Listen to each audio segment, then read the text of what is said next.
and hand things over to Vicki, our chapter education chair. Good morning, everybody, and welcome to the virtual speaker series for the Fort Wayne chapter. I'm so glad you were able to join us this morning, especially on this chilly morning. I just wanted to let you know a little bit about myself and how the Foundation Fighting Blindness has impacted my life. I was diagnosed with retinitis pigmentosa in my 40s. However, the disease is very prevalent in my family. My grandmother, paternal grandmother, had RP, as well as her siblings, 3 of her siblings, and then her 2 children both had it, and which was my father, and it has passed down to myself and my sister, and also to my twin daughters have been diagnosed with it. So it's very prevalent in our family.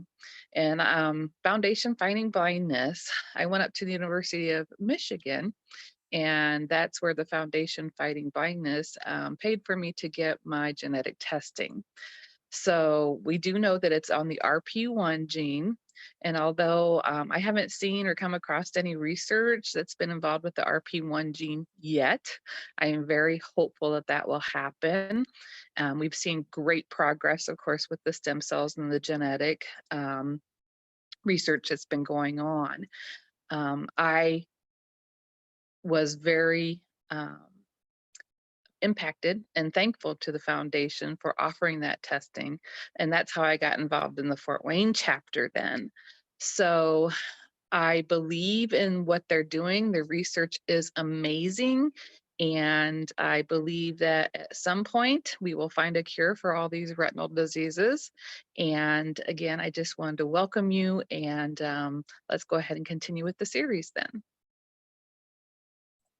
Thank you so much, Vicki. I believe I'm next, so let me remove the spotlight. And what I'm going to do now is share my screen.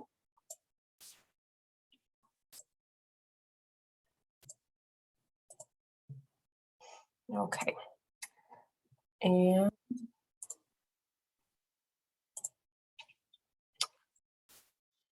okay, so I think we've covered that. Thank you all again for joining the Fort Wayne chapter speaker series. If you joined last time, I wanted to make sure we gave some sort of a different presentation for you all. So today I'm just going to go over really just information about the history, some background about the foundation.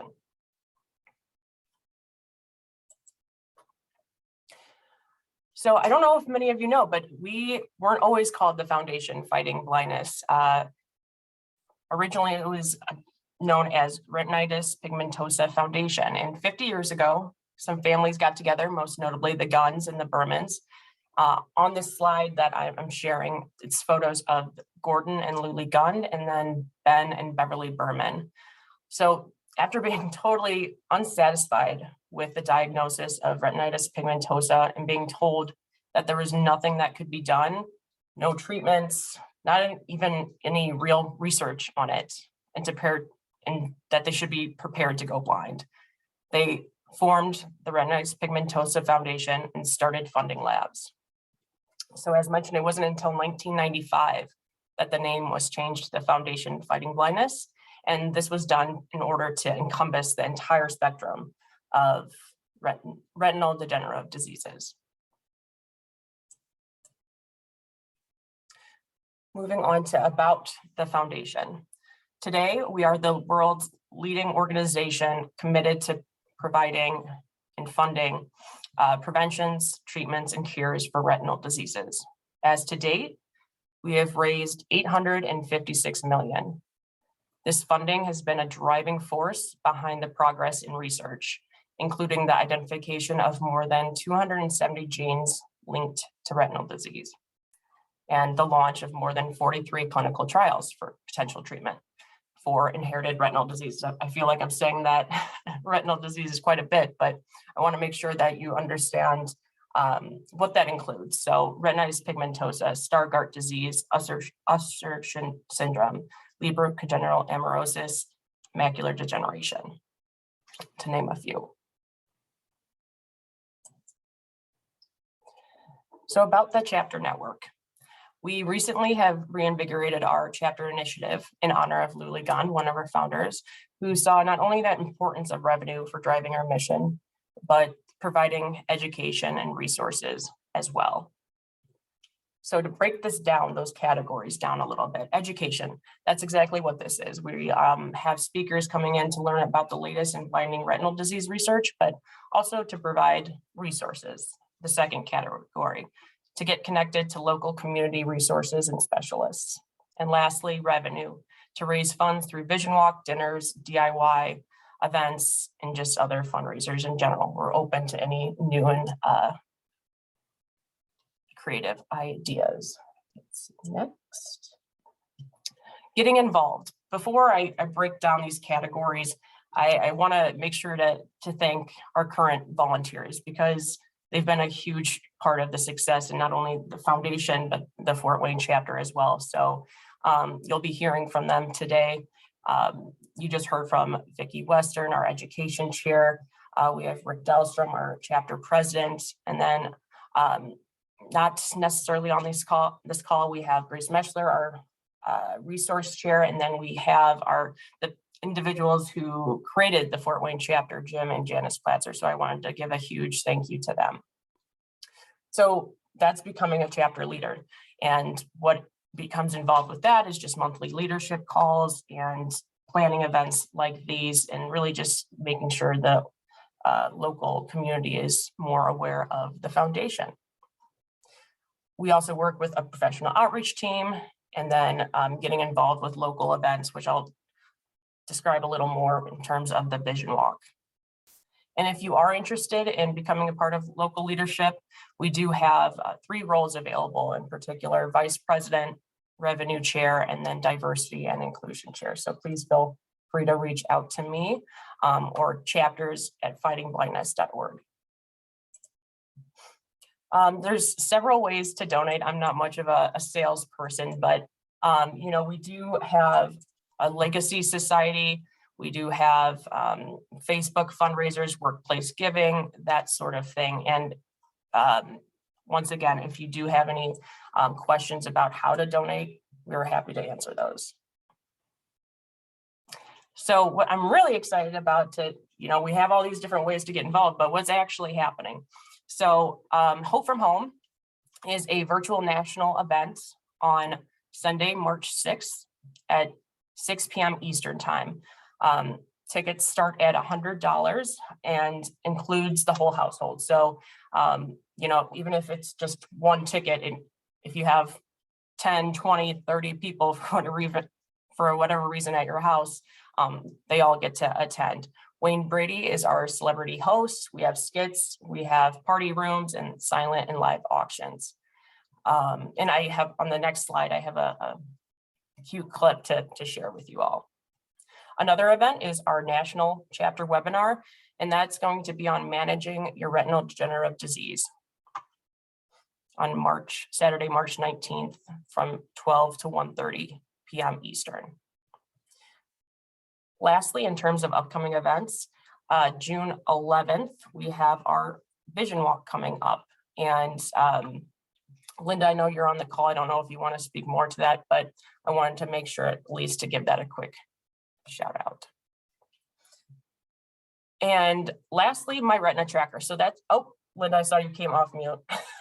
Yeah, I'm happy to speak about the Vision Walk. Of course, we're so excited to have it in person again after 2 years of not having it because of COVID. It's going to be at German Fest Grounds. It'll start at 8:30 in the morning, and it's going to be lots of fun. We'll have fun activities for people, activities for the kids, face painters, balloon twister.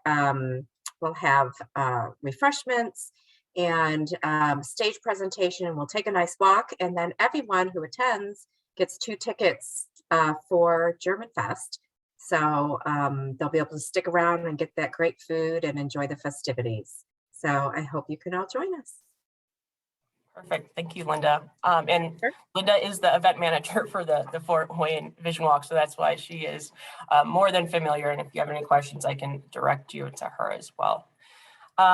Lastly, in terms of how to get involved, my Retina Tracker, that is a patient registry in terms of genetic testing, and we have thousands of people involved with that, and it's anonymous, and it's a great thing to get involved in. So I think I'm going to start providing links in addition to the recording that I send over, just in case any of this sounds of interest to you all.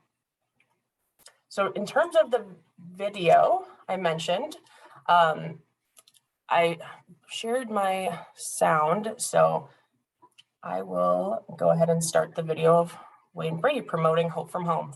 Hey there, y'all. This is Wayne Brady. On Sunday, March 6th, I will be joining the Foundation Fighting Blindness to host Hope from Home, a United Night to Save site.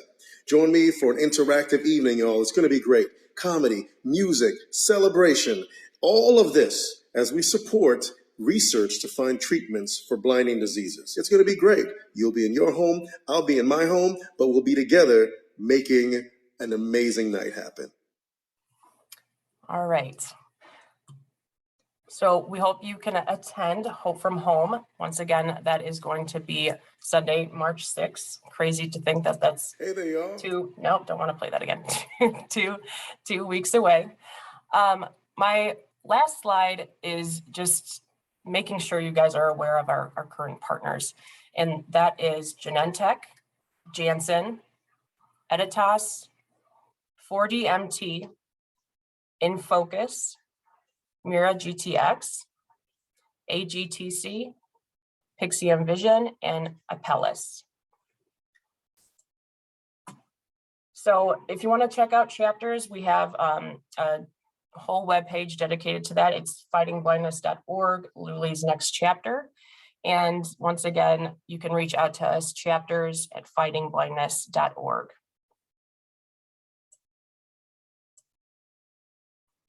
Okay. And without further ado, I'm going to hand things over to Rick so we can get started on presentations.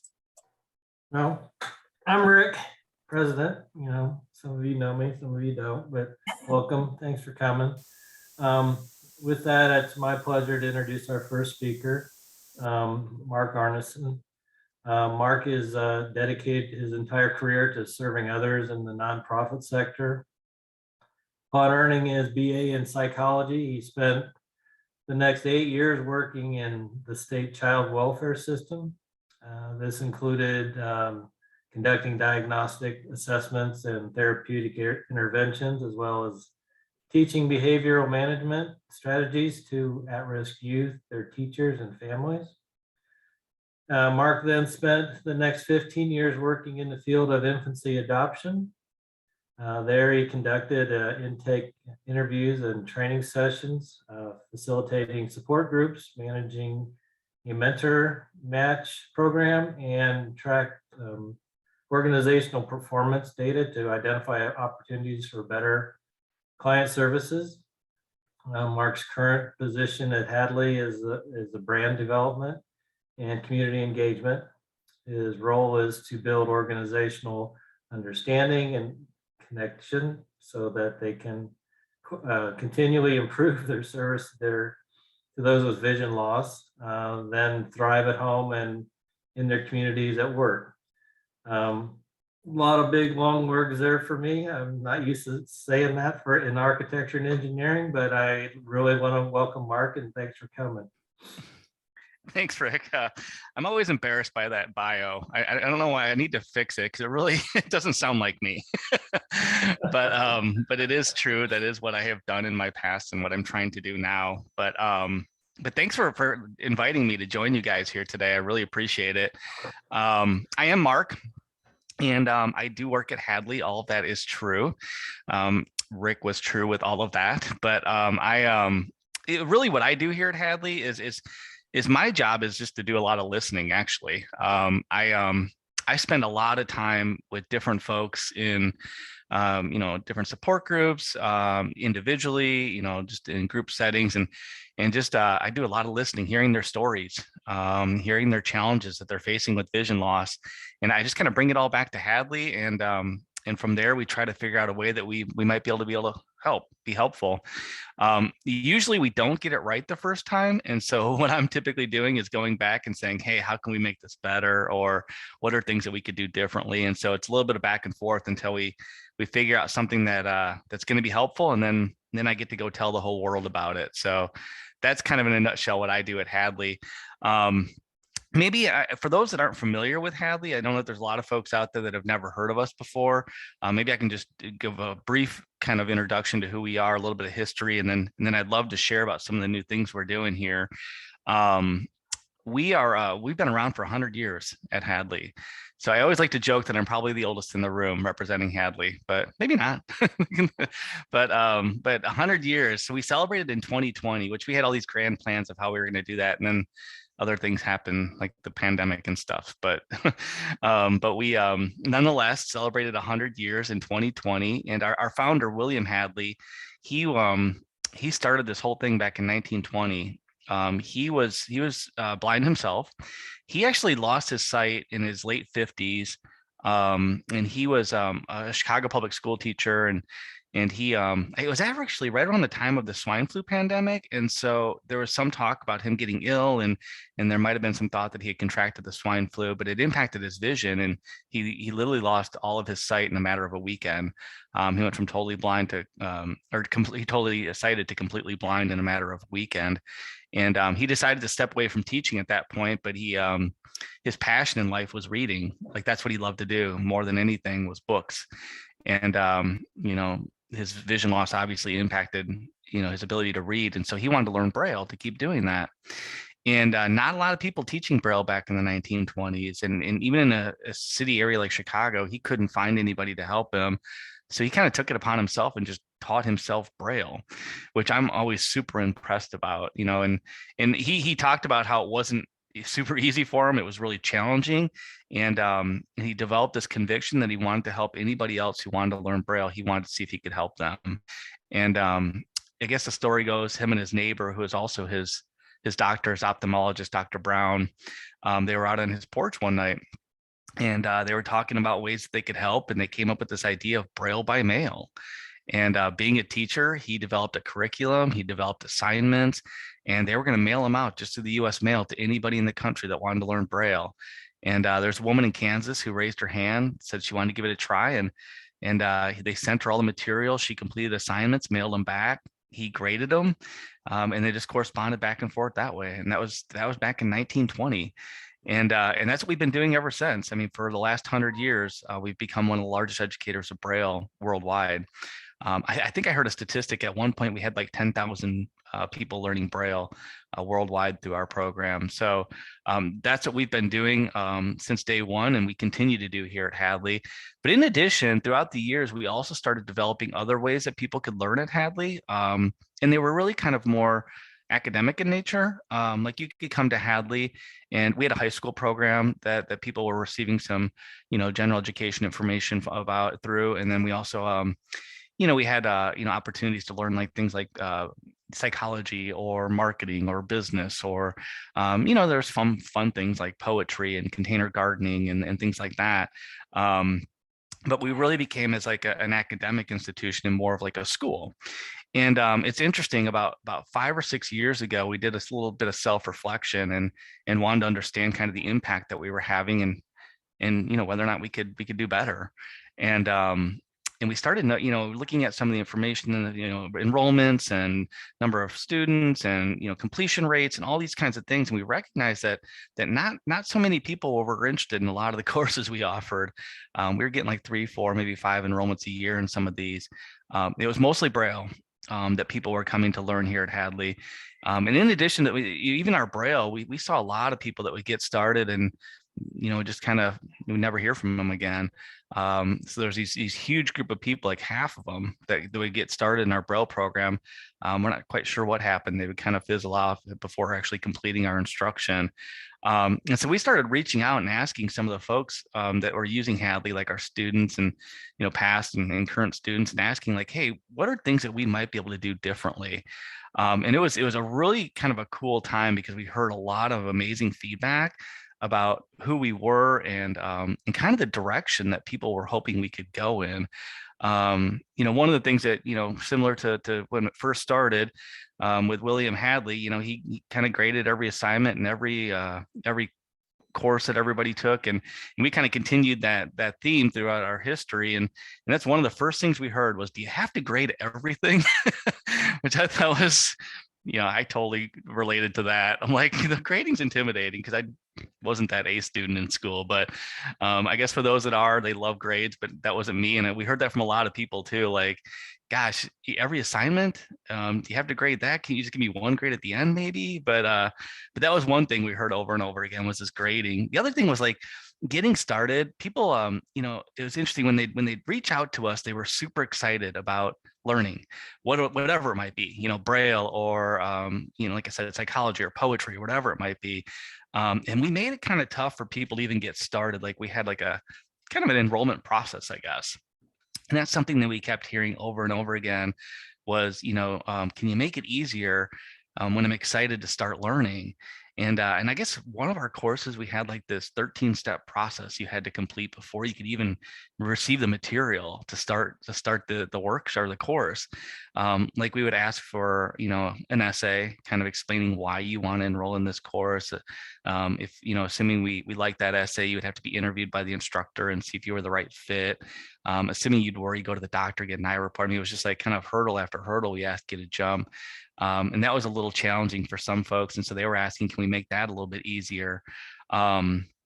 Another thing that I thought was kind of interesting is, most of those who enrolled in the course and completed it took about 6, maybe 9 months from start to finish to complete these courses. And a lot of people, they appreciated the opportunity to learn and engage in learning and stay active in their learning. But really what they wanted was more on time, in the moment help. One of the things we kept hearing over and over again was, yeah, it's great that I understand the anatomy of the eye now. But what I could really use help with is doing my laundry. It's like, real practical kind of day-to-day things. People kept asking us, is there any way you could help me with this? Again, not 6 months from now when I learn this, but maybe like today in this moment when I'm faced with this challenge. So real practical, in the moment, day-to-day help is one thing we kept hearing over and over again. The last thing I always like to share about some of the feedbacks, I always thought this was super fascinating, was really how people experienced Hadley. Very much like a school. We heard a lot of people saying it felt like I was sitting in a lecture hall when I would come to Hadley. You guys would tell me what I need to know and how I need to know it and when I need to know it. And it wasn't a back and forth conversation. It was more us standing in front of the room and telling you what you needed to know. And people were asking, like, can this be more of a relationship than, a one-way instruction? I like to share this story because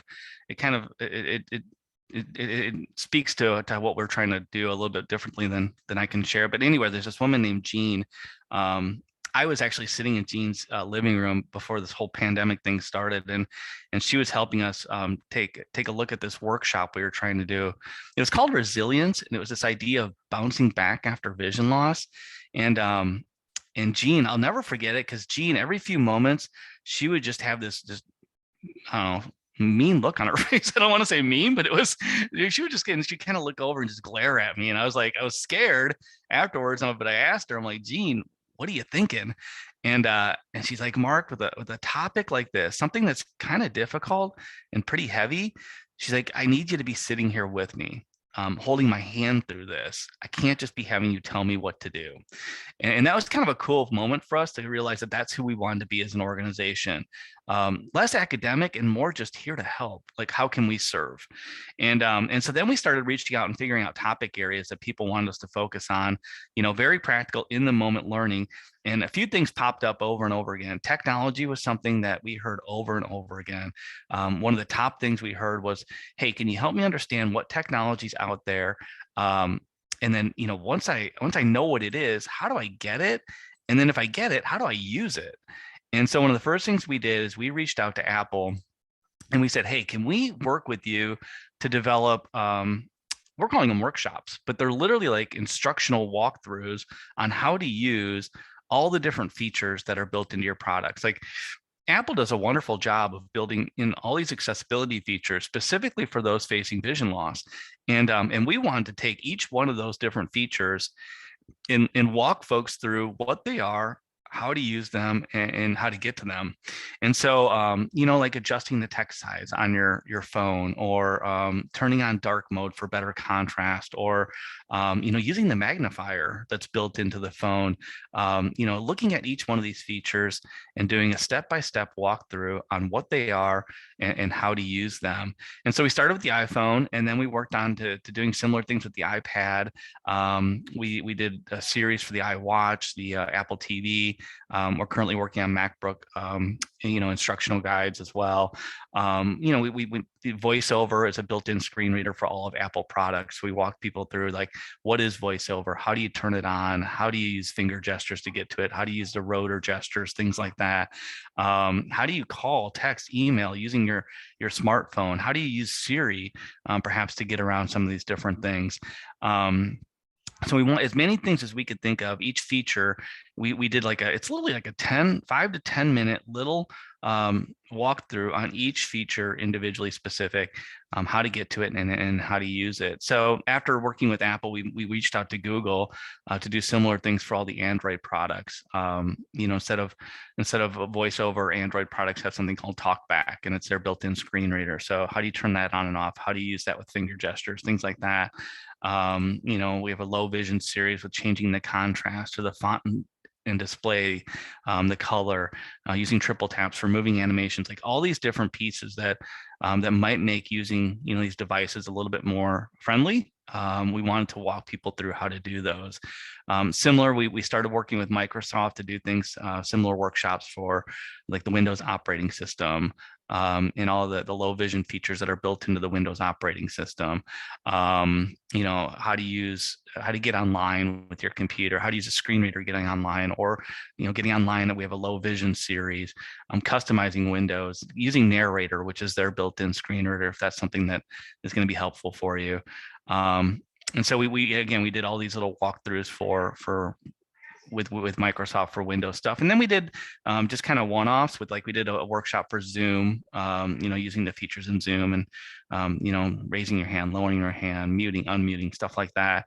The digital talking book player for the basic and advanced player, we did some workshops for that. And then we moved on to different apps and things like that. There's an app called Seeing AI, again, that Microsoft does. And we worked on an app, or we did a workshop with that one. And a funny story with that one, I thought it was such a cool app. And so I had, I was messing around with it one day and I was playing with it. It can do things like, it can take a picture of a document and read it back to you, or it can identify currency, like by taking a picture of it. And they have this facial recognition piece to it as well. You take a picture of somebody and it kind of tries to describe their features, like their eye colors or whatever. And it tries to guess their age too, which I don't know how accurate it is, because I did that with my wife, and just so she's 47 and it said she was 63. So she wasn't thrilled with that. Maybe delete it, but I got it back. But anyway, so the idea was to take the technology that's out there and walk folks through, how to use it. What are these features? How's it going to make it a little bit more friendly to use, regardless of your level of vision? Doug Walker, he's the guy here at Hadley. He does a lot of our Apple workshops, and Doug is great. He's got his little Southern accent that it's easy to listen to, and he talks at a pace that's just easy to follow. One of the people I talked to said that they love Doug so much, he reminds them of the Mr. Rogers of vision loss, which I thought was kind of a cool little phrase to share with Doug. So he liked that too. So we've got this picture of him sitting in a red cardigan with his khakis, putting on his tennis shoes. But anyway, technology was one of the things that we focused on. Another area, which won't be surprising to you, the second biggest area we were asked to focus on was just challenges that come day to day with vision loss. All the things that just become a little bit more challenging due to vision loss. And so we have a lot of vision rehab therapists here at Hadley, some teachers for the visually impaired here at Hadley. And so we kind of pulled all their brain power, their experience and together and started to offer workshops with little hints, little tips, some tricks in different areas that you might not have thought of that could perhaps make a big difference with things that are challenging day to day with vision loss. Like, for example, we put together a cooking series, and within that series, we have workshops with things like how to pour hot liquids safely, how to use sharp knives safely in the kitchen, or using your stovetop and oven, safely. How to tell when food is fully cooked when you can't see a thermometer and things like that. We've got a labeling series, for maybe using labels that you can touch around the house, or a large print labels, or maybe even audio labels. There's different devices out there to be able to use audio labels out there. We got a makeup series, we got a dining out series. We got a cooking, I mentioned the cooking series. We got a clothing series, like doing your laundry, organizing your closet, things like that.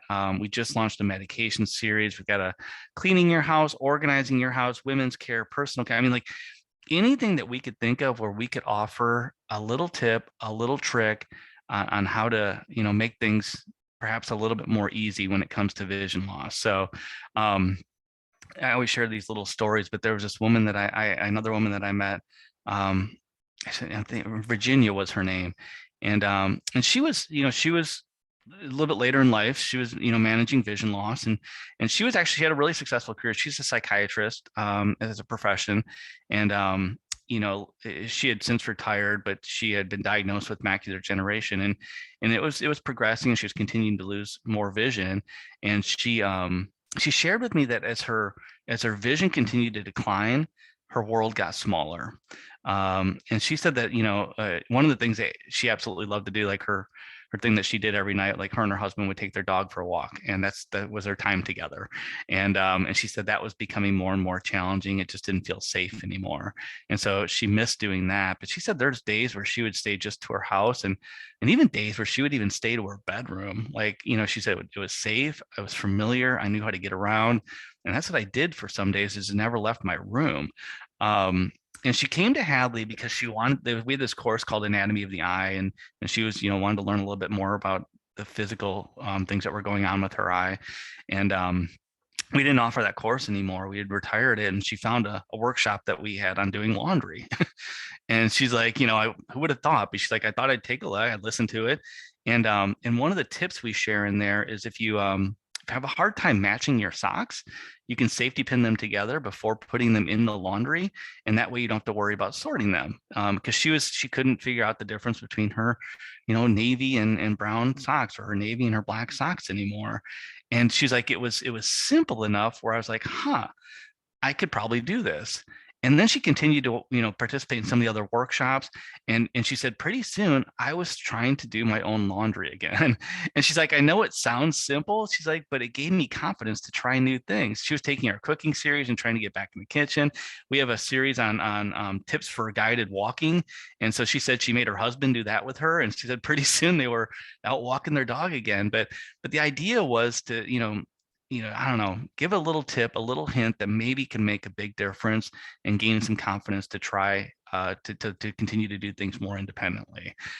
So we literally have hundreds of these different workshops available on our website. Now, a couple of other things that we really focused on. Community was another big thing that people were asking us about, like wanting to be connected with others who are kind of going through something similar.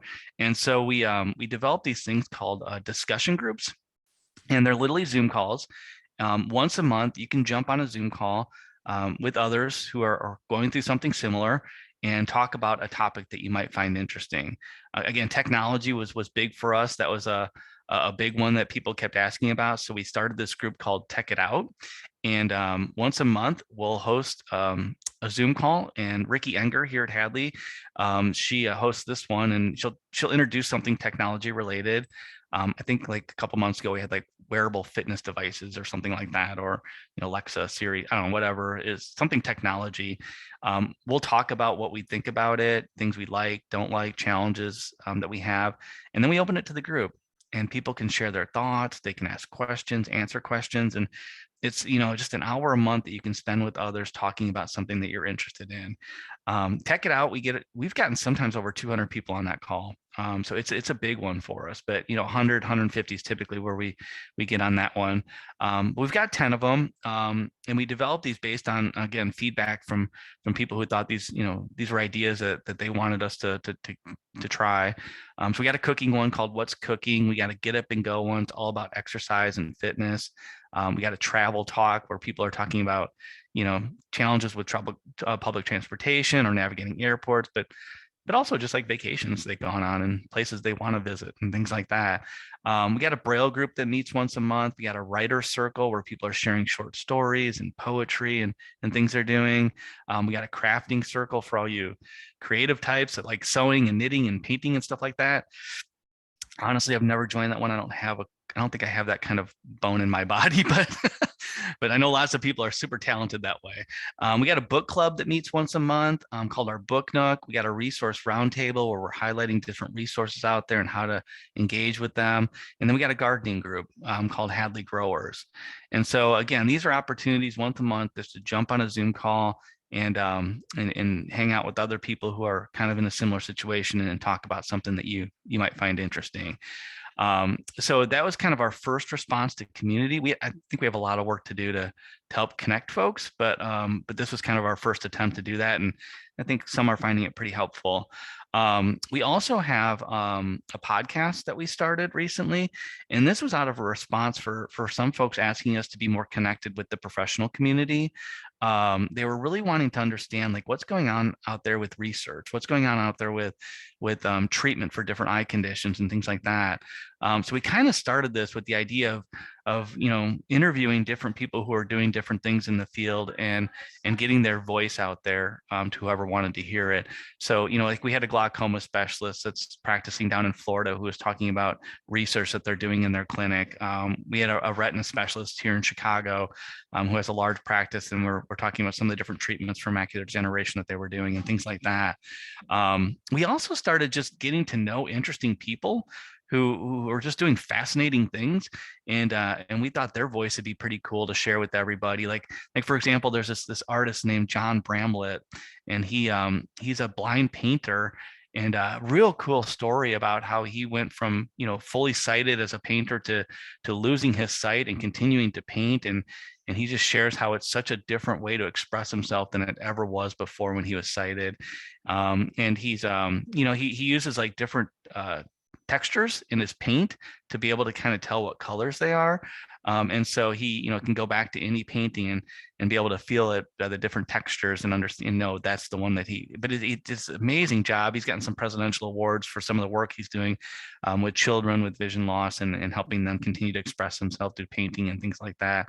But just different people. There was another woman, oh, what's her name? Regina. Regina is a chef, and she trained with like Emerald and Julia Childs, and she has since lost her vision, and she's figured out how to continue to manage in the kitchen, and now she's hosting a monthly cooking show where you know, she's talking about different ways to you know, gadgets and tips and tricks that she's learned in the kitchen and things like that. I joined one. It was a Valentine's Day one that she did back in 2020. I joined, and super cool. I learned how to do, the dish we made was like Cornish hens with like creme brulee and some vegetable dish that was fancy that I don't remember the name of, but it was really kind of a cool experience. But anyway, you know, we've got about 70 episodes out there of different folks kind of, you know, sharing their experiences and their voices through a podcast called Hadley Presents. Now we've got all this information available on our website. You know, again, our technology area, our daily living area, our topic areas where we have the majority of our workshops that are available. But we've also got like a topic of adjusting to vision loss, where we've developed some series on things like, you know, coming to grips with vision loss is one of our workshops, or how to talk to your friends and family about your vision loss, or how to ask for help when you need it or turn down help when you don't. We've got a recreation area. It's just all fun things to do. We've got a working topic area that's kind of like, you know, employment skills and things like that. And then Braille. We continue to teach Braille, and we've got directly from our website, we've got a Braille series for those that have enough vision to navigate the website and to be online. We've got a Braille series where you can learn all of your alphabet, punctuation, currency directly from our website. We call it our Braille for the Sighted Learner.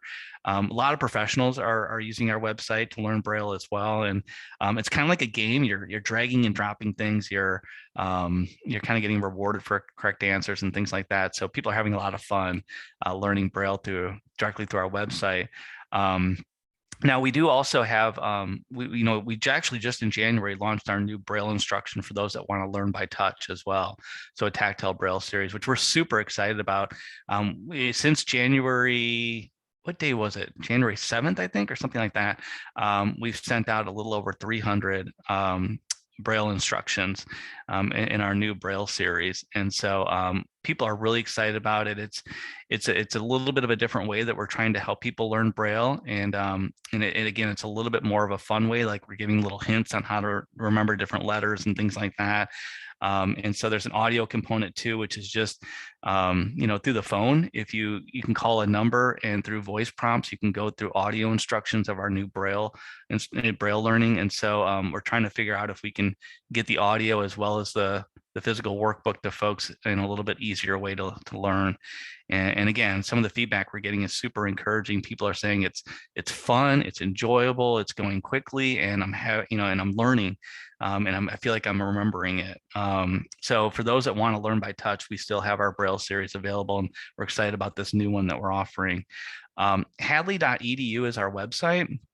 And if you go there, we spent a couple of years and probably 40 or 50 different versions of this site to get it to where we felt like we could show it to the world.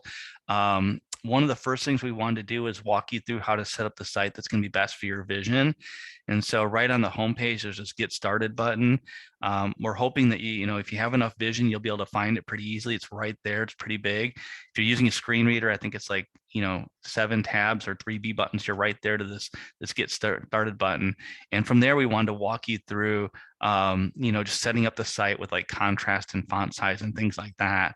And so right after hitting that Get Started button, selecting it, you'll get an option to select contrast, like, black text on a white background, you can reverse it to white text on a black background, yellow text on a black, yellow text on a blue background. And once you select one, it changes it for everywhere on the site. After that, whichever one you prefer, you check that and you choose that, and we'll take you right to setting the font size. And you can keep it right where it's at, or you can increase it 100 or 200%, depending on what's going to be best for your vision. And then we take you right to our topic areas. Again, the daily living, adjusting to vision loss, recreation, technology, Braille, and working. All you do is select a topic area. You'll be offered all the series of workshops we have in that area. Find one that's interesting for you, like say maybe in daily living we have cooking. You'll be then, if you select cooking, you'll be taken to all the workshops in that series, like pouring hot liquids or using knives safely and things like that. Once you select a workshop that you like, you'll be taken to that page, and we'll give you a 1-minute sample. After 1 minute, we're going to interrupt. Our chief operating Ed Haynes kind of interrupts the video and talks about signing up. And then we take you right to a sign up page after he's done. And we've tried to make the sign up as simple as possible. If you have a Facebook account, Yahoo or Gmail account, you can use a button on that sign up page. If you select that, it'll connect it to that account and use that username and password to log you in. Or you can use any email address and any password. Then we just ask you 3 questions. Your name, first and last name, how'd you hear about us, and your relation to vision loss. Is it you personally? Are you a professional? Are you a friend or family member? Once you answer those, you're logged in and you have full access to everything that we offer. All of our workshops, there's about a little over 500 workshops that are available on the site.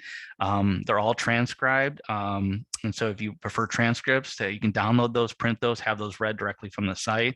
All of our podcasts are available on the site, like 70 different episodes. You can listen to those, download those. Those are also all transcribed as well. And then all of our discussion groups, you have access to all of those as well. You can find, the next one, time, dates, what's coming up. You can join directly from the site as well. You can set up alerts and get emails sent to you if you prefer. Instead of having to come to the site, you can get emails every time we're launching a new one, or finished one and you want to find the recording to it and things like that. As I mentioned, our Braille is available there as well. And then lastly, I just want to make sure, I know I wanted to leave time if there's any questions for anybody. But I wanted to make sure, so sign up is actually really important for us. And we do hope that anybody who's using our site does create an account and signs up on the site. It does every time you come back, it remembers you, so you don't have to log back in again or go through that contrast and font size. So it'll be set up just the way you want it every time you come back. But one of the things that's important, that question about your relation to vision loss, if we can show that a certain number of people that are using the site are visually impaired themselves, it opens up some different funding sources for us, like different grants and things like that. And what that allows us to do is keep everything free here at Hadley. So there's no cost for anything that we do here at Hadley, but part of the way we're able to do that is by gathering some of that information that we ask about during the sign up process.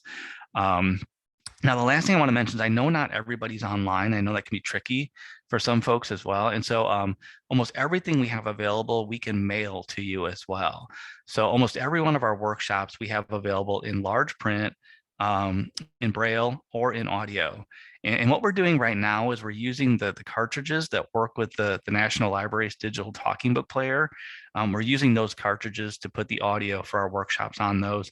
And so if you have one of those players, we can just send you a cartridge and with all the audio on those players, for the workshops. If you don't have one of those players, we're happy to reach out to your state library and submit the paperwork necessary to have them send you one. So we can order one of those for you and then just send you a cartridge, that works with that player.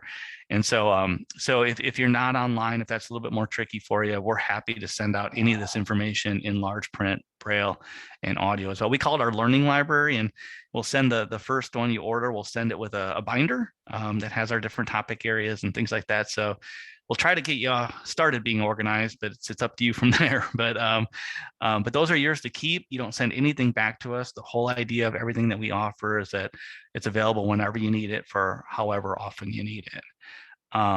Okay, I know I shared a ton, but I wanted to make sure I left some time for some questions if anybody has any.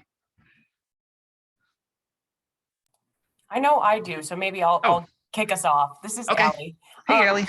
So thank you so much. That was wonderful. I already knew what an amazing group you guys were, and now I'm even more amazed. So two things. So you mentioned you guys have a podcast. I hope you guys know, and this could be an offline conversation. The Foundation Fighting Blindness has Eye on the Cure podcast. I think that would be a perfect partnership. Yes. But just so you know, that language just came to top of mind. But more focused on this call, and just so everyone else knows, Marc has spoken with our DC Metro chapter, and I'm just curious on, given that you're in Chicago, this is Fort Wayne, when you have those monthly groups, do you have is it mostly Midwest? You said almost 200 people were on one. Yeah. Yeah, Tech It Out is our most popular one. And we get, most of the time it's 100, 150, but we've topped 200 a couple of different times on that group. I don't know the demographics, Allie. That's a great question. I do know that it's most of it's the US. We are worldwide, but I think with the time zones and things like that, it's tricky. There was a woman named Julia that I met in the UK. She's from Liverpool, and she loved our writer's circle. She was a writer, but it was so tricky for her to join just because it was such a different time zone. But like our Hadley growers, for example, I've joined that a few different times, and I think it's really fascinating because there's people all throughout the country, and they're talking about different soils that they're dealing with, or insects that they're dealing with, or even climates that they're dealing with. And so I don't know the demographics specifically, but I do know that a few of them, there's people kind of spread throughout the country. Okay, thank you. Yeah. And our Hadley Presents, let's talk about that. Absolutely. We'd love to collaborate, but it's, you can, one of the things that it's pretty easy to find. It's on any streaming. I forgot to mention, I don't know if everybody knows what a podcast is. Like, it's basically a radio show, but we, you can find it on Spotify, I think Apple has a podcast as well. And I just use my Alexa and say, play the podcast Hadley Presents, and she just kind of takes off from there. But it's pretty easy to get to. All right, perfect. And in case there are no other questions, the best way to get to these group Zoom calls is through your Hadley website. Yeah, so we're happy to send out information. You can call us, our 800 number anytime, and we can share with you, ways to join and things like that. Now, Zoom has this new feature as well. They're called their Callout Feature, and we've been using that for some of our meetings. We call it the Call You feature because that's essentially what we're doing. But if you, if you're having a tricky time, putting in that phone number and then that access code, I think you have like a certain amount of time to put in that access code before it drops you. We can call you like 10 or 15 minutes before the meeting. If you want to give us your phone number, we'll just reach out, we'll call you. All you have to do is answer the phone, dial 1, and you'll be brought right into the meeting. So you do have to pick up the phone, which is a little tricky because it's sometimes like you don't know who the caller is. Sometimes it's from Canada. I've seen one from California. I don't know. You do have to pick up the phone and dial 1. But otherwise, yeah, on our website, we keep all of them listed. And we list I think the next 2 that are coming up and then what the topic is. You can join directly from our website. It's the same phone number and access code for each meeting every month, and they're offered the same time and date of each month, like maybe the second Thursday at 7 p.m. Every month we'll have our Tech It Out group. Now from the website, you can also, there's a button that says Get Alerts, and so if you select that, you'll get an email every time we put one on the website. You'll get an email to let you know what it is, what the topic is, when it's offered, and a link to join. And then also when one finishes, you'll also get an email with a link to where you can find a recording to that if you want to listen to it again. So a couple of different ways to find it. You can call us online or get alerts and we'll just email them to you. Perfect, thank you. Yeah. Does anyone have any other questions? And Mark, can I provide your email? What's the best way to for individuals to get in contact? Is it just to provide the website URL? Well, so the website, yeah, hadley.edu. But let me give you the 800 number too. This is our help desk, and it's Georgette, Anna, and Zuleika are the gals at our help desk, and they love talking to people. So I'm glad that this is their job. So I mean, any questions, you need anything, you can just give them a call. It's 1-800-323-4238.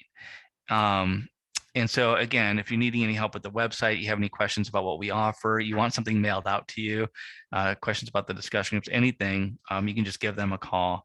I can leave my email address as well. I'm happy to have people reach out to me. I can help any way that I can. It's my name, which is Marc, MARC, at hadley.edu. So feel free to email me too. I'm happy to help any way I can. But we are Central Time. We're in Chicago, just outside of Chicago. And so 8 a.m. to 6 p.m. is our operating offices, operating hours, Central Time. Right. Mark, this is Rick. Hey. While you were talking, I was checking out your website. Oh, cool. It definitely caught my interest when you started talking about the workshops and things, and it is pretty cool with the setup and things. I'll have to log in and sign up for some notifications, but it's definitely something I want to go and look into. Good. I did have a curious question. Yeah. I kind of, with all the technology improvements as we go through life, I've kind of heard that the Braille side of things is kind of falling off. Are you guys noticing that, or? Oh, I don't think, not at all, Rick. No. So we actually, a lot of professionals have come to Hadley to learn Braille. And one of the things that we noticed when we were kind of doing a little bit of self-reflection and reaching out to folks is we learned that many of our students, our Braille students, had some vision, and they maybe were anticipating further vision loss down the road, and they wanted to learn Braille before that happened.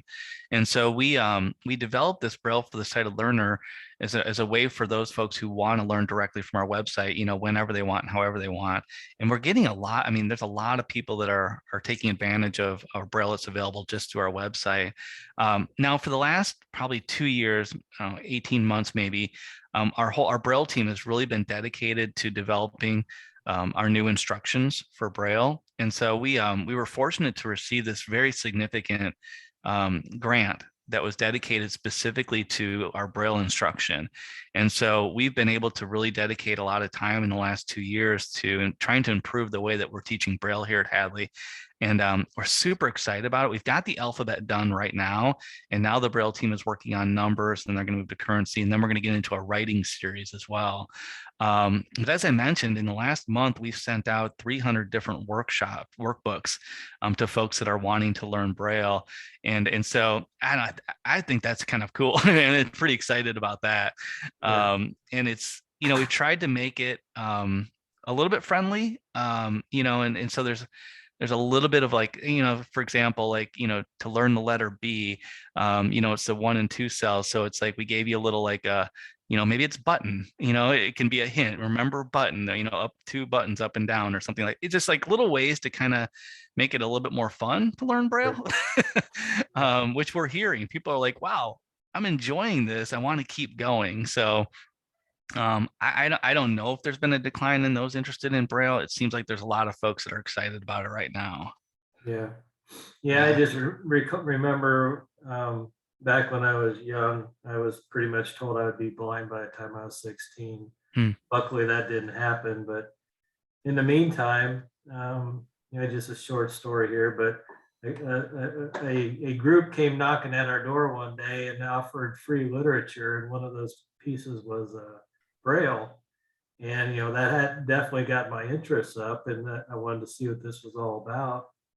Well, they sent it and I saw it. And it's like, I didn't know what to do with it, but it's like, within a month or so, the same group comes knocking on the door, and my parents are answering the door, and they're going, how do you know our son's losing his vision?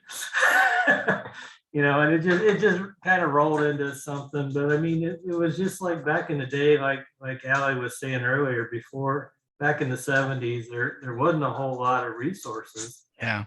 And I found out about the foundation back in the 80s when I was in college. But I mean, any of this stuff is of interest to me. It's just, you just never know which direction to go at times. Yeah. No, I appreciate that. We, like I said, we're seeing a lot of people that are interested in our Braille right now. And we are, William Hadley, he kind of had to learn it by himself, and so we want to make sure that we're there to support as many people as we can. Like, we have a whole Braille team. Like, if you need any help at all, you have any questions, you need a little guidance in it all while you're learning Braille, you can just dial a phone number and reach any one of our Braille experts, and they're available to kind of guide you and help you as much as they need to as well. So, yeah, we're trying to be there as much as possible. Great. No, I appreciate it. Sorry about my dog there. That was Maddie. She saw somebody walk by our house. Sorry. It's all right. All right. Does anyone, and by the way, it sounds like most of us have pets, dogs, so we're used to it. Does anyone else have any questions for Marc before we get to our next speaker? Yeah, this is Rick in Indianapolis. I'm in the Indianapolis chapter. I had a question. Do you guys have anything that is geared towards people going deaf and blind? So I don't know if you have anything for that or not. Like the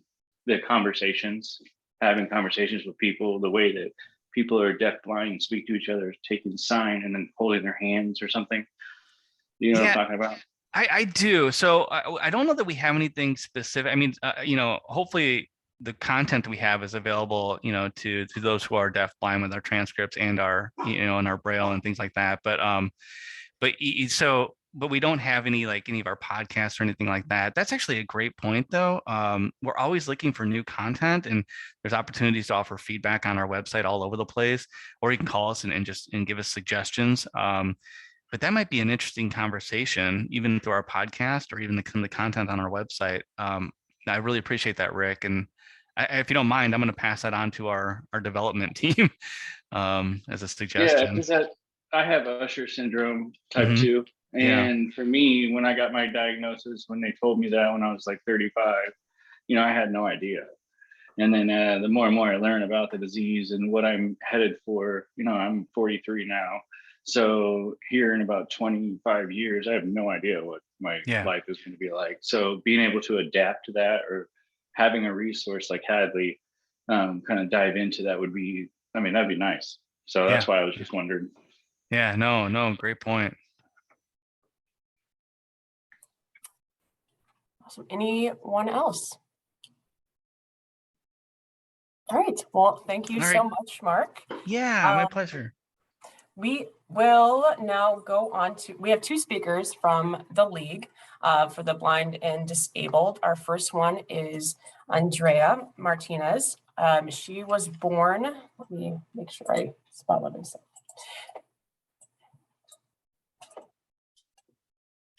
She was born in Los Angeles, then moved to Fort Wayne at the age of 6.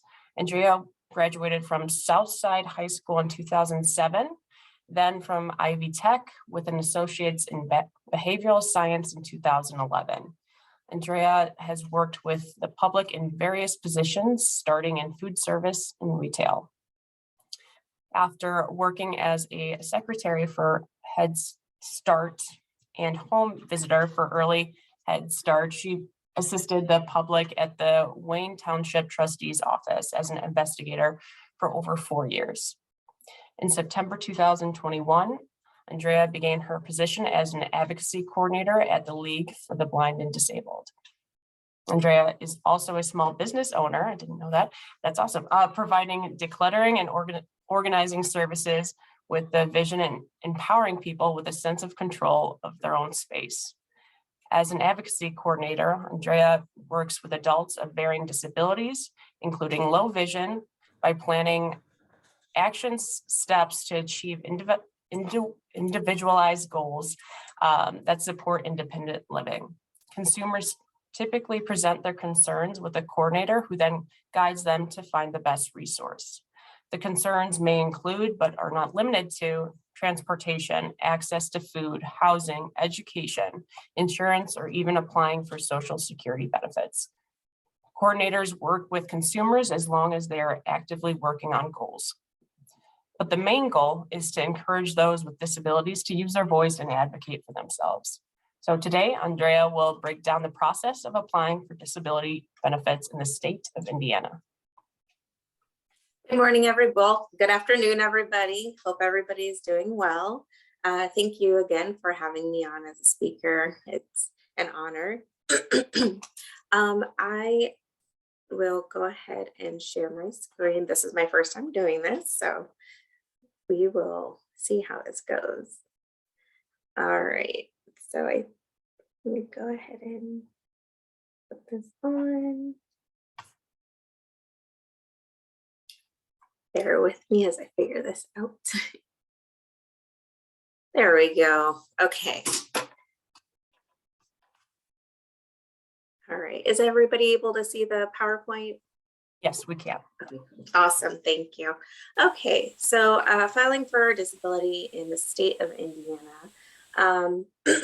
There are 5 states that actually don't offer supplemental income along with federal. And then there are some states that do offer supplemental income along with federal. Some of those are dual states, and that means some offer the supplemental income along with, and then there are others that have other categories. Indiana is one of the majority states that do administer and pay Social Security benefits along with federal. Okay, so a little bit about the League. We are here in Fort Wayne, Indiana. We do serve 9 counties, Allen being one of them. Our mission is to provide and promote opportunities that empower people with disabilities to achieve their potential. My role as an advocacy coordinator, as Ali mentioned, is to provide people with disabilities the resources to achieve their individual goals to by becoming independent and their own advocate. Independent living DeafLink and home care are our three main departments. We do a variety. We offer a variety of services. Prior to working at the League, I did not realize what a hub we are for anybody who is trying to connect with resources. If you have a referral, anybody can refer that has a disability. It's not only for those who are vision impaired or only receiving Social Security. You can always refer family, friends, or whomever. Our office phone number is on the slide, along with our website for more information. Some of the topics I'm going to cover today: explanation of benefits, who may apply, avenues of applying, timeline, appeals, and resources. So SSI is based on financial need. And then Social Security disability is based on the amount of work credits and payment into the program via taxes. So it does depend on how long somebody has worked, been in the workforce, or even self-employment. I saw that it was about 1 work credit per 1,000 per year.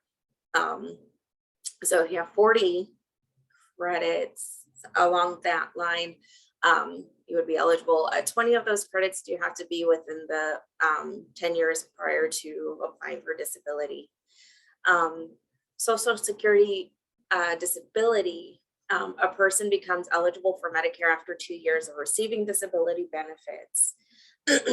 For SSI, a person can qualify for programs such as Medicaid, food stamps, due to not having much income, little to no income. And then some people may be eligible for both Social Security disability and SSI.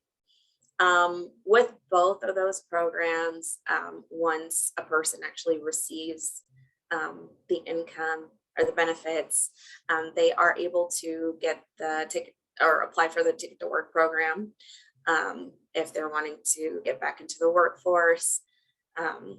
Also, you can be connected with Vocational Rehabilitation, which their office, I have a contact number. I can put that in the chat. That's for the Indianapolis office. And then there is the ABLE account. This account allows for people to save for disability expenses. And this is eligible for people that are that have been disabled prior to age 26. When they apply, so it is recommended that once you are determined disabled, you should go ahead and start the process. There are different ways that you can apply, which I will get into that shortly. SSI is to be applied for by those who have little to no income and have not worked enough according to the Social Security Administration. SSDI is to be applied for those who have been employed and paid into Social Security taxes.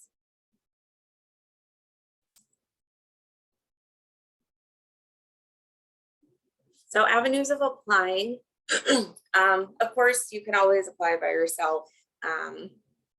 You could have informal support. So that could be a case coordinator, social worker, somebody from the hospital helping you out, or even your doctor's office can refer you to someone or an agency that can help you apply for disability. Legal representation. Some people, if they're able to, they will go out and seek a lawyer to help them go through the process. Sometimes it's just having that security of having somebody to know what they're doing if they've been doing it for such a long time. You can apply online via phone or in person. I've seen that it is way easier to apply in person. Not easier, but it is recommended to apply in person. Applying online, if you're applying for specifically disability, sometimes it doesn't offer you the ability to apply for SSI at the same time if you're eligible for that. So, and then over phone, it's all about having that face-to-face with somebody. Sometimes that makes a bigger impact than just an online application or phone interview. So I would recommend applying for an appointment, well, asking for an appointment in person at your local Social Security office. There are 26 field offices in Indiana. Timeline, typically once a person applies for disability or SSI, it can take about 3 to 5 months to make the determination for benefits. Disability payments are sent in the 6th month of being disabled. Once retirement age, a person's disability will turn into retirement benefits without increase. The increase doesn't include the annual percentage that people receive. It just means that they're not going to get a significant change in their benefit amount. The appeals process. So a person will receive a letter with a determination saying whether a person was approved or denied. And with each, they will receive information on how to appeal the decision. They have about 60 days. They have to apply in writing. The first step is reconsideration. And then next would be the review by the appeals council, which waiting for a hearing date can take about 15 months. That's the average. After the hearing date, going to the review for the appeals council, review by the federal court would be afterwards. And then the decision can be up to about 2 years. Typically I've seen about 1 or 2, and it is very common for a person to be denied disability multiple times. I've seen it with people that I work with on a monthly basis when I was at the trustee's office. People pending disability or SSI, they would have so much medical paperwork just showing that they're not able to work, that they've had this condition or these conditions. And I'm not a medical professional, but it's very apparent that this person cannot continue to work or hasn't been working. And so sometimes it can be a little frustrating about getting approved. But they do have pretty strict guidelines on who is deemed disabled. And both SSI and disability have the same general guidelines about being disabled or being determined disabled. Some resources that I found. So the SSDI publication, the website is listed ssa.gov/en-05-10029.pdf. That is information on disability benefits in general. It gives you a pretty thorough read through about from beginning to end how to apply and how to get through the disability application process, even benefits and receiving. Understanding SSI is another resource that I found that I've received my information from. Also, my Social Security account. I would highly recommend for anybody and everybody actually to create this account. It's not just for applying for disability or SSI. And even while you're pending a decision, you can actually go log into this account and check the status as you are waiting. And then you can always contact the Social Security office. It's not always easy to talk to a person or even a short hold. So that process could take some time, but there are updates listed on the website when you create your account, and you can check in there. Also, the website for Disability Care Center, that's a great resource for people to get into.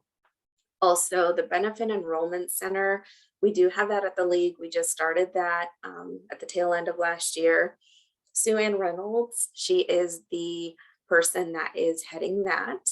Her email address is sueannr@theleague.org, or you can always call the office number and just let them know what you are looking for, and they'll connect you to the right person. And that is my spiel. Does anybody have any questions for me?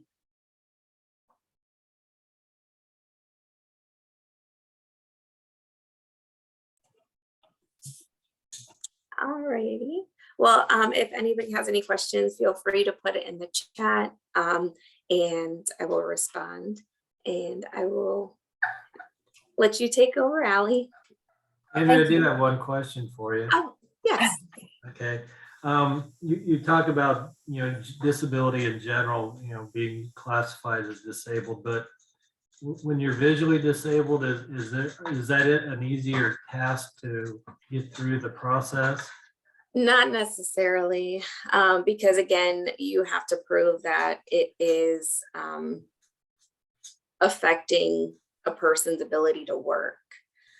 So being visually impaired doesn't, they would probably say you can go and try to adapt by getting training, orientation and mobility, and developing those independent living skills so that you are able to continue.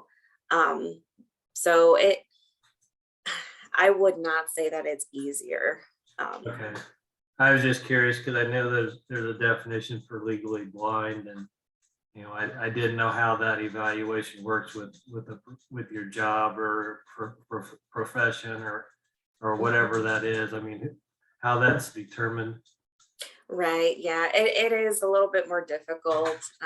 You have to prove that your disability really impacts your ability to work. But if your employer or you're able to make those reasonable accommodations for you to perform your normal duties, then it's kind of hard to prove that you need that disability income. Okay. All right. Thank you. You're welcome. Anybody else? And thank you so much, Andrea. I think I know that we have two speakers from the league, so maybe at the end we'll have more questions, whether it's applicable to you or Ann. But let's see. Does anyone have any questions currently? Okay. Without further ado, Vicki, I don't know if you're available right now to introduce Ann, but if not, I'll make sure. All right, perfect. I sure can. Did you send me your bio? Is it in there somewhere? Okay. Yes. I don't know if you have access to chat, Vicki. No. Okay, then here. There you go. Well, either way, I just want to state something that Ann is also a part of the Foundation Fighting Blindness. So I really appreciate her involvement with not only the league, but the Foundation Fighting Blindness. So I apologize for this delay. 1 second. Vicki, are you able to connect to audio? Did you? Yes. Okay, good. Did Yes. you send it via email? Just now, yes. Okay, let me go ahead and grab it. I apologize for the delay, folks. This will just take me a second. I mean, I could introduce Anne, but I'm just sick of hearing my voice, and I'm sure you guys are too. So Okay, got it. Thank you for bearing with me. Let me get my video back up here. Can you see me? Okay, we will now hear from Ann Palmer from the League for the Blind and Disabled. So Ann's job title is the administrative assistant, where she has multiple job tasks, such as answering the phone, overseeing the mail, tracking the checks, cash receipts, and deposits, making the consumer handbooks, assisting with the large print calendar books, taking the minutes for the league board, and also doing fundraising for the annual Suds in the City silent live auction. Wow, you're just a busy lady, Ann. To share a little bit of her visual background, she was born with her visual disability. They believe her mom contracted German measles and didn't affect her, but settled into Ann's eyes. They diagnosed Ann with macular degeneration, scotoma, and degenerative myopia. She lives with this each and every day. It is unknown whether or not she will lose her vision. She's originally from Chicago, Illinois, and when she was 7 years old, she moved to the suburbs and completed her education there. She then graduated from Blue Trail High School, then went on to college at Prairie State. Then she got married and had 4 children, all boys, and now have 5 grandchildren. They are the loves of her life. She got involved with the foundation in 2006, where she enjoys being part of the local chapter and getting involved with the Vision Walk. Each year, she looks forward to finding ways to encourage individuals to support the foundation. She shares her personal story and struggles with them, and with hopes that they will see how important it is to help raise money for such a good cause.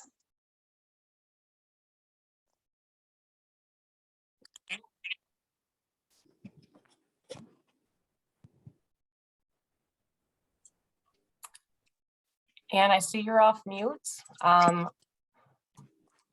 Take it Okay. away. Hopefully we can hear you. Can you hear me? Yes, we can. Okay, so you guys will not have video. I do apologize. I'm not feeling well, so you don't want to see the Okay. So I want to say thank you for letting me participate in this, and welcome to everybody that's here. I wanted to share in response to Andrea when she spoke about the process that it takes to file for disability. I wanted to give you a different perspective from the individual who's actually applying for these benefits, you know, the consumer, the client, the person, the individual, whatever term you want to use, because a lot of people forget, even though, and this is not a disrespect in any shape or form to any situation, our advocates, our social workers, our assistants, whether, as Andrea spoke, like your doctor's office, the hospital, those positions are all very, very important, because when we file for disability, we don't know the rodeo and the loops and hoops that we've got to go through. But what people forget is what the individual feels, the kind of emotional roller coaster, the distress, the frustrations, the irritations, and the annoyances that they kind of deal with going through this process.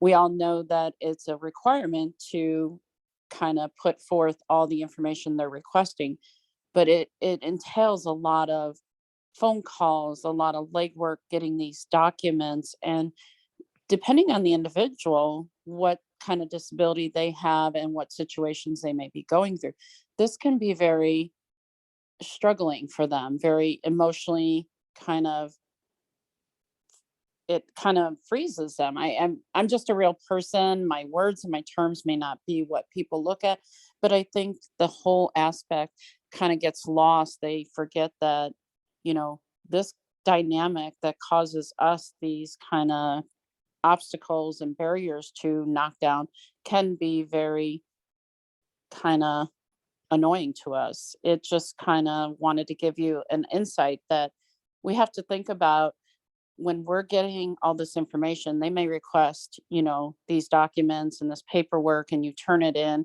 and then you wait weeks and then you get a letter that says, oh, we didn't receive this. And you're like, but I'm sure I gave it.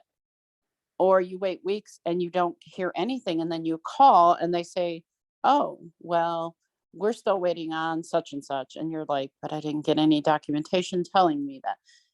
That can be very emotional roller coaster for us applying for the benefits. I wanted to give a real quick example.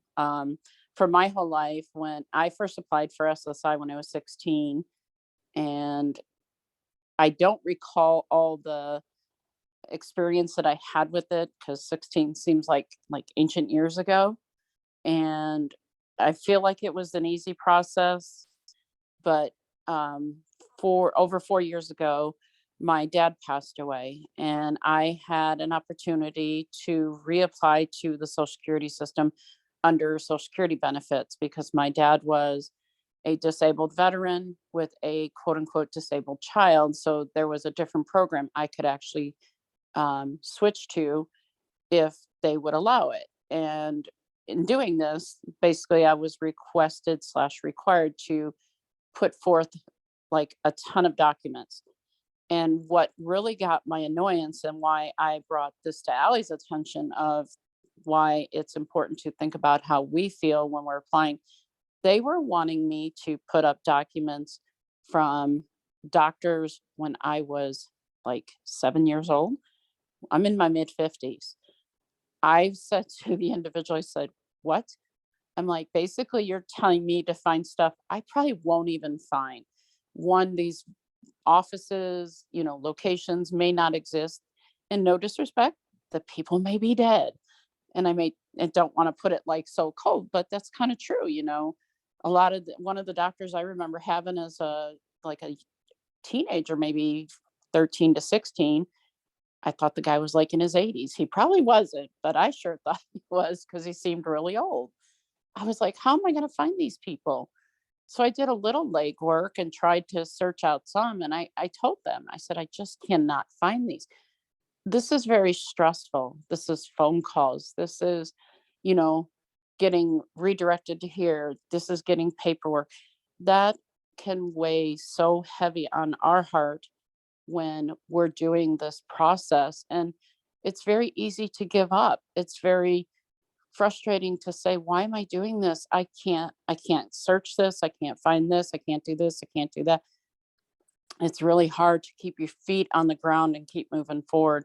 And I'm just saying that this position is really important to pay attention to when we reach out to an advocate, when we reach out to a social worker, an individual, whoever is going to be that contact, for them to hopefully really be able to engage with us and understand that these are challenges and obstacles that can be very setback. And I've seen it not just from myself, but others really just give up. I've actually seen people say, why do I bother going through all this? I need this. I need this. I feel I'm entitled, and I hate to use the word entitled. I apologize. I probably should use a different word. I'm eligible for this benefit, but it seems like I'm going to spend all these hours doing this, and yet I'm going to sit and wait. And we know that there's process and, timeframes with stuff, and it's just difficult. But, I just say that be patient with people, understand that we are human beings, that we can get overwhelmed, we can get frustrated, we could actually just want to throw the towel in, but at least we're trying, and the opportunity to have an advocate to reach out to and others can be very beneficial. The one thing I want to put in closing, because I don't want to take up too much time, for myself, I'm just a real person. I look forward to trying to get these tasks completed as best as I can. I'm willing to do the research and resources, and I'm also willing to help others. If I can't answer it, I do kind of connect them. And my job is a great place because we have so many different departments to kind of stretch that umbrella out and say, here, there is help. Don't give up. Don't quit. Don't, throw the towel in. There is somebody that's willing to listen and help. And the last thing I'll say, based on who I am as an individual, I've learned, having my visual disability since birth, my vision does not define me. It is just a part of me. I won't let obstacles and barriers stop me personally. Yes, I do have setbacks, and I think we all do get that, and we're going to go through that, but I'm willing to take on a challenge and keep moving forward. And if any way I can help, as Andrea shared, if you call the league, 9 times out of 10, you may talk to me because that's part of my job.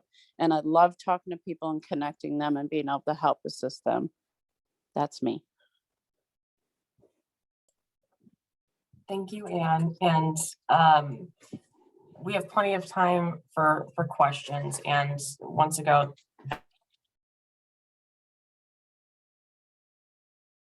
oh, I am on mute. I was just talking. Sorry, everyone. I was saying thank you.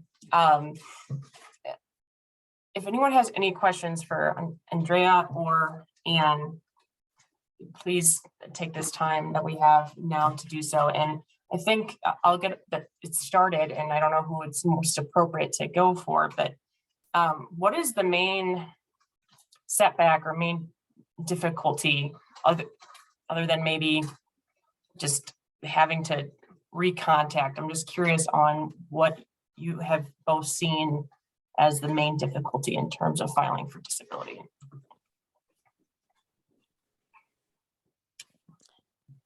I think, oh, sorry, Andrea. Oh, no, I was just saying, I think you would be most appropriate to answer this one. Well, I think as I shared, I don't know that there's an easy answer because each individual has different circumstances. So the setbacks can definitely be different. I think for me, as a generalization, it can be tracking down the documentation. It can be like frustrating because what if you have to go actually pick this paperwork up because you need it quicker or sooner than later? And with many of us, we don't drive. So that entails getting a bus. Can we get there effectively and back, or finding someone who has the free time to volunteer to assist us? I mean, I think those can be really some of the most, not only, but some of the most major setbacks, because that paperwork is your lifeline to not only Social Security, but any agency you're applying for assistance. They got to have that documentation. So tracking all that down can be very difficult at times.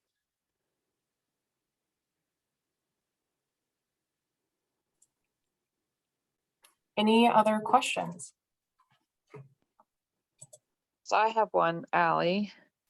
Go ahead. Hi. So my question is, I know that visual disability is different from like somebody that's injured their back or what have you. How many times have you seen visually impaired people denied Social Security and then have to go back and appeal?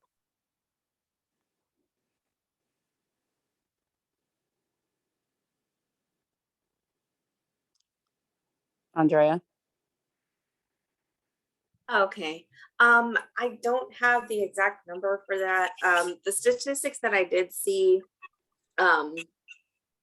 probably only 44, just in general, 44% of applications are actually approved for disability.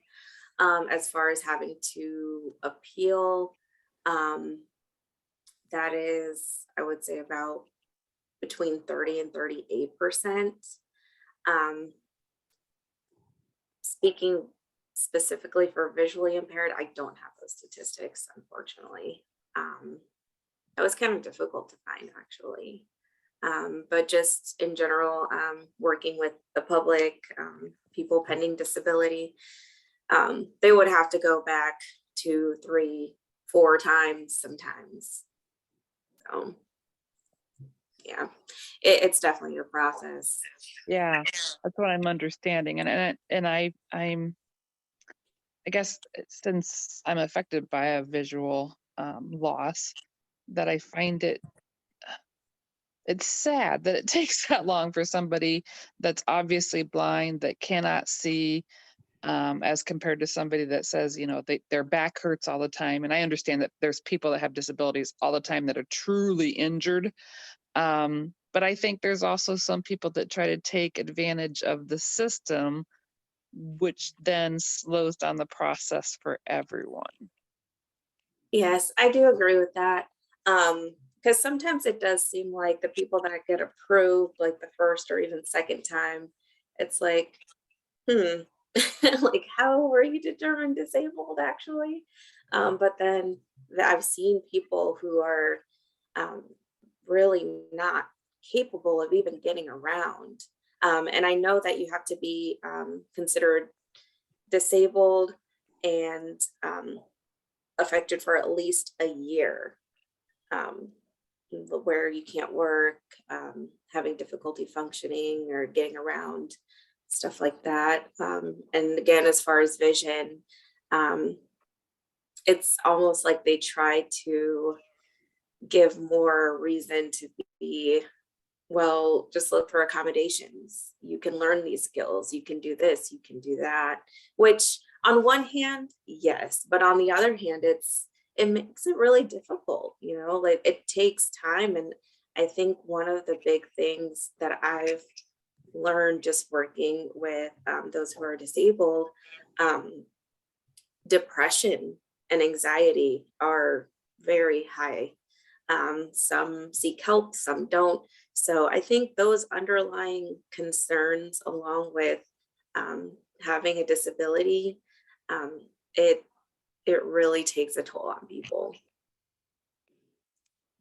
So is the guideline the same for blind individuals? They have to be disabled for a year? Yes, and again, you have to really prove that that your disability and your blindness is that your work is affected by it.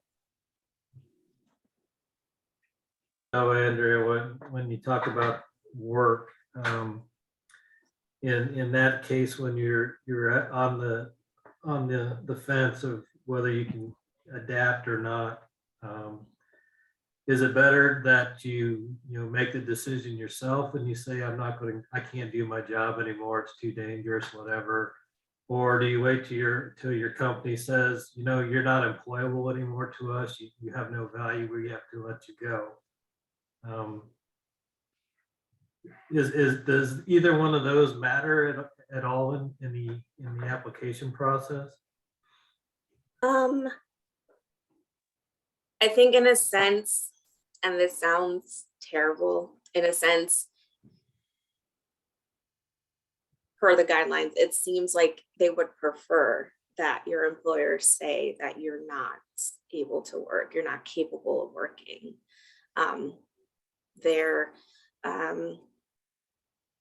Because it's kind of like a quit versus fire situation for unemployment. Like they rather you get fired and then go through that process to quit.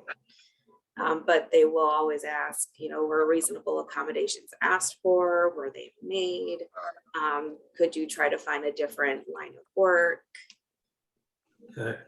The one thing I would add on that is when somebody ends up in that position and you go through your job, and I think it will probably depend on each situation too, even though you say it's better to go that route, Andrea. I think what an individual probably should be aware of, and this comes from experience, keep your documentation. Like if you requested an accommodation and you have to submit a request, I would just keep a paper trail, because that's what will support you when you do file. I don't know that you agree, Andrea, but I think it is really important, coming from having to submit a lot of documents when I've done this a couple different times with Social Security and or any agency. If you've got that already, it helps support your case so that when they do review it, they have something verifying / proving you've requested accommodation, or this situation aroused, or, that's my personal thought. I absolutely agree with you. The more paperwork, the better, especially if it's from an employer, medical professional, case coordinator, somebody who has a I guess, a title that has the authority, I guess. Yeah, definitely document, keep all that in track. Like you said, when you were applying before, they were asking for documentation from when you were a child. Like, how many people actually keep that paperwork, or even their parents? So yes, I definitely agree with you.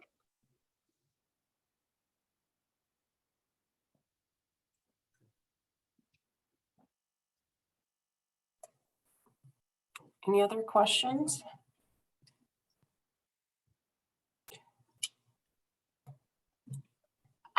So what is the best way, just in case anyone has further questions that, they think of right when this call ends, to get contact of the league, whether it's either of you, should I provide emails in the recording I send in next week's email? I just want to know. I think giving the main phone number would be the simplest. And I mean, everybody, you would have our names here. I mean, we can give our individual emails, excuse me, but the main number is the main contact to every department. And I basically do most of the calls, not all, but most. And based on talking to someone, I can make sure they get to the right area. And I think that would just be a general reach out to our agency, because we have so many different departments that somebody may need, whether it be a child advocate, whether it be independent living, senior, we have equipment, we have Braille, we have home care, we have deafling. I mean, that, and then our advocates, specific, but we have a process the way calls go through. So I think it's generally to contact the main number and then express what you're looking. We can get you in the right department. Okay, awesome. Yeah, I'll be sure to provide the main number.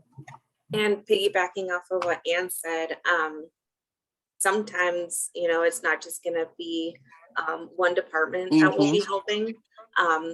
There's, like we said, a variety of services that we offer. So a person could say, this is what I need. Could need an advocate to help apply for benefits, whether it be food stamps or Social Security. You can definitely get connected to an advocacy coordinator, but also you could be referred to our benefit enrollment center. If you need adaptive equipment, we also have that department as well. So there's a variety of services. So have you guys hired a new cane trainer yet? 'Cause I'm looking for it. We have one on staff. Well, last time I checked that they only did the kids, whoever that was, and I was told Yeah, I to think- get a hold of I think she vocational is rehab. based on the kids, but they may have her doing a little bit more, because I have seen her work with the adult population until they get another position filled. But she's Okay. awesome. Okay, because I was told to get a hold of vocational rehab, and I haven't done that yet, but I'm just trying to figure out what's the best avenue at this point. Well, yes, if you don't mind me saying this, sorry, Allie. Oh, please go ahead.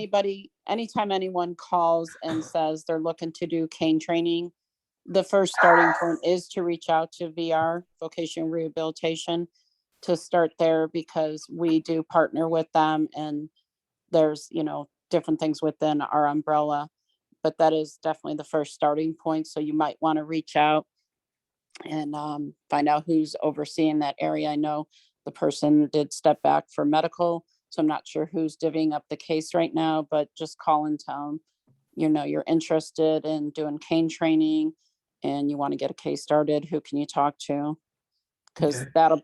because if you call us, they're going to basically kick you back in a Okay. sense.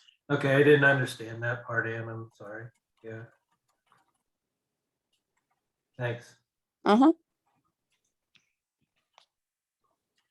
So I'm sorry, just to clarify, I want to make sure everyone who watches this and the recording gets this benefit. So who is a contact for cane training? Well, if you're looking for a name within our agency, I can give you that. But if they're a new person starting and wanting to seek it, our starting point, we send them to Vocational Rehabilitation, which is VR. And I do have their number if you'd like it. Yes, well, we're on the phone. I think that'd be great. And once again, I'll make sure to provide a bunch of links, numbers, and in the recording that I send next week of this speaker series. But I think just having it all available would be wonderful for everyone. So the contact number for VR for Fort Wayne is area code 260-424-1595. And if it's a visual thing, they have separate departments based on the disabilities, like what you need assistance with. But you just let them know that you're looking to open a case with them and you are visually impaired and or blind, depending on your circumstances. And your ultimate goal is to learn and kind of move towards the direction of learning to use a cane independently. And that's how you get started. And then they basically will send a request over to us. There's a process, and I don't get involved in all that. I know it, but I can't share it all. Sorry. It's not my area. But that's kind of the general starting point. And I'd rather tell somebody to contact VR first, because it can put, frustration. We get consumers that call in and say, well, if I'd known that, I would have called them first. So I'd rather give you the starting point. Yeah, no, that's great information. And who knows, a good topic for a future speaker series, but this is, that was really helpful. And I want to make sure no one has any other questions going forward before we kind of conclude everything.